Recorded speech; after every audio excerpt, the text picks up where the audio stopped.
Turka shi, shugaban hukumar tace fina-finai na jihar Kano Ismaila na Abba Afakallahu ya bayyana cewa yanzu haka suna neman Mr. 442 da Safara'u Ruwa a Jallo.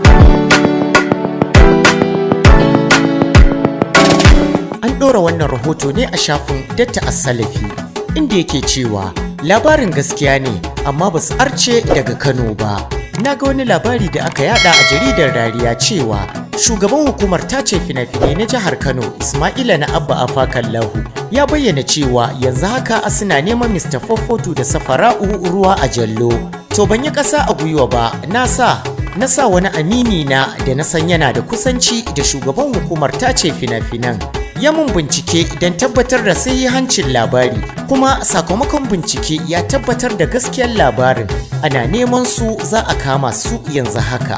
Sai dai jawabin shugaban hukumar tace fina-finai na jihar Kano ya ce 442 da Safara'u sun gudu daga jihar Kano saboda dokar jihar Kano ba za ta ba su damar yin abin da suke so na ɓata tarbiyya ba.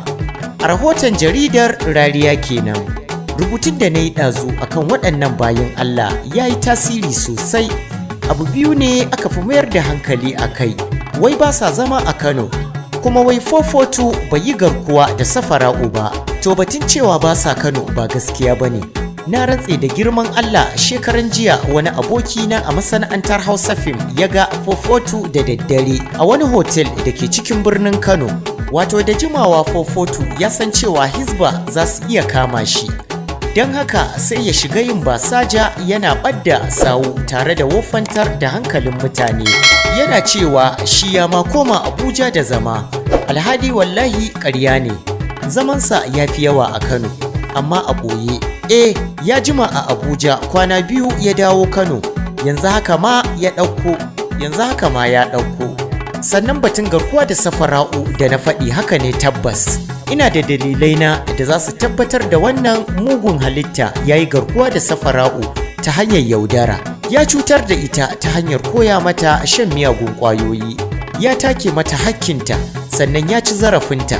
Duka ina da dalilai na faɗin haka. Idan sana'a ce nufinsa, ai yana da ƙanwa tana gidansu a garin Zaria, jihar Kaduna. Ya je ya ɗauko ta mana, amma sai yaudari 'yar mutane ya lalata mata rayuwa. Suka dawo suna ƙoƙarin ɓata tarbiyyar al'ummar musulmi. Shi ɗan gidan uban waye ne a Najeriya da ba za a ƙalubalance shi ba? Wallahi ko shugaba Buhari ne ubansa sai mun ƙalubalance shi. Iyakaci a sa bakin bindiga a harbe mu. To ƙarin bindiga wani iri ne ba mu sani ba. Allah bai halicci mutumin da zai kawo ɓarna a musulunci mu gani mu kau da kai ba saboda tsoro. Allah ba zai bari ba. Za a rufe bakin 442 wakilin Iblis a doron ƙasa ba da jimawa ba insha Allah, kamar yadda aka rufe babun manyan shaidanin duniya da suka gabata. Ya Allah, ka mana maganin masu ɓata tarbiyya a duk inda suke.